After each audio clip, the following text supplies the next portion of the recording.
Today, I know Josh Knight was out front. How were you at after the dunes? Going into the dunes, I was, I don't know, 6 or 7. I made some quick passes right at the beginning of the dunes, and I think I ended up 4th through the dunes, and then got into 3rd, and then ended up pitting at the end of the first loop, or first alternate, and Ricky ended up getting by me there, and then basically just sat around in the dust the rest of the day. All right, so you were just chasing dust, and I heard you before, you were pushing as hard as you could, and you just couldn't make it through. Was it just hanging in the trees?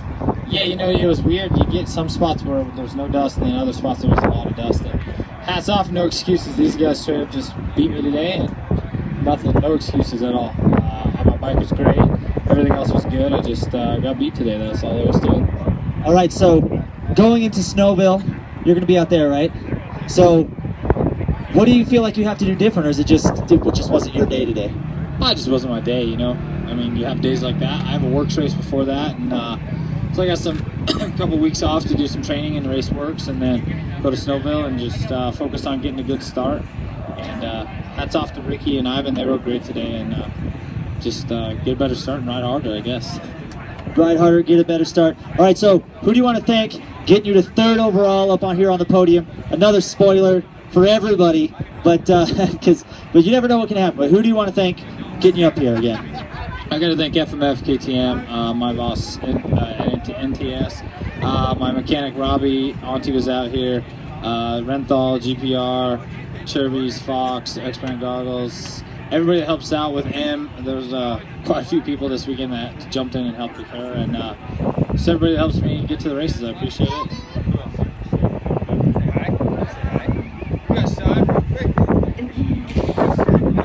She wanted to say something. I love it.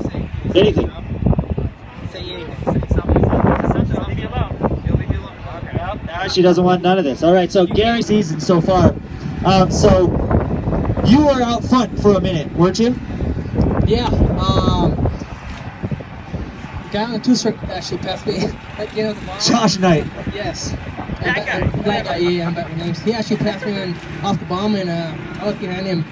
And it was a little dusty, and then we got into the sand dunes, and I was able to pass him back there. And then after the pit, I was still leading and blew up a turn, and I didn't see the markings, and I just went straight.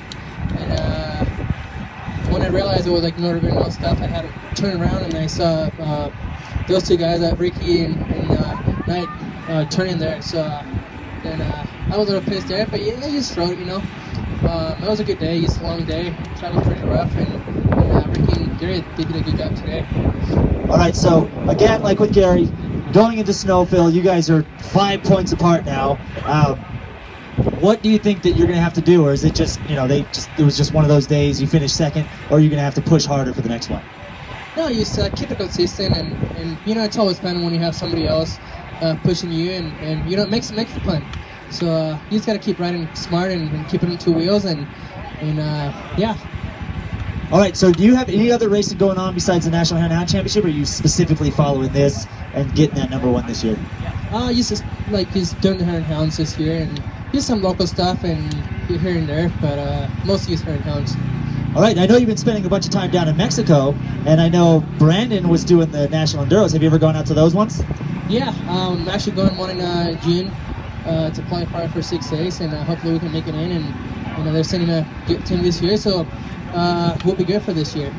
All right, so we've got Gary Sutherland representing USA for ISDE next year, and we have Ivan Ramirez working on representing Mexico for ISD this year. So we've got two potential, well, we got a definite ISDE rider and a potential ISDE rider. And some guy from Mexico asked me to ride from her. I'm not even from Mexico. What are you doing? So anyway, so who do you want to thank getting you to the 2nd spot, keeping you in that points chase?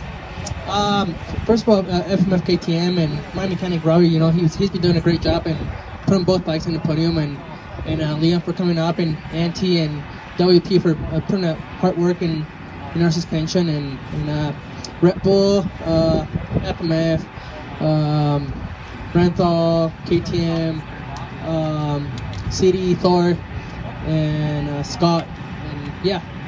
All right, Ivan Ramirez finishing second overall within 5 points of the points chase. They just broke the tie. There was a tie last weekend. They just broke the tie this weekend. So you were visibly toast at the finish line. And you said, I thought I was second. So what was the deal? Yeah, you know, I just figured off the start, I got a horrible start on the way, dead last off the bomb, and I just kind of rode my own race, and then I passed Gary in the alternate pit because I didn't pit, and I just figured Ivan was out front. You know, he gets good starts, and these guys are awesome riders, and Ivan was, I don't even know who was out front. I was just lost, and then Josh Knight was freaking riding so good, and he was pinning it, and then I got around him, and I was just riding good, and second loop I hit such a big wall, and I wasn't able to focus, and I lost my eyesight in reading terrain, so it was hard. Definitely tough, but you regained the points lead coming into the end after you got some energy back in. You were able to kind of come to realize that. So off the start, trademark amazing start for Breivik. So where were you? Were you just bonsaiing through the dunes, getting past people? Oh yeah, full sketch, just in the dunes, passing people. There's people crashing all over the place though. So each like little hill, there was someone crashing at the bottom. Yeah, these dudes are sketchy. I've raced through there. And it's one of those things. I love that about here, but it's also the sketchiest thing about racing out here. It's a notorious part of being out here. So after this, you've got the Baja thing to now think about from DNFing last time, and then our next round is over Baja. So do you guys have a plan for that yet, or are you still working it out? I don't know if we have a plan for it yet, but I'm going to skip the Baja 500, and my teammates are going to go down there. Max Eddy and Justin Morgan are going to go race, and I'm going to make my way to Snowville and hopefully keep the points lead and hopefully come out with our championship this year. All right, going to retake that number one once again. All right, so who do you want to thank getting you up here? I know, like, you're being a privateer and having, you know, the amount of support that you do, it's a lot of hard work. So who do you want to thank getting you up here?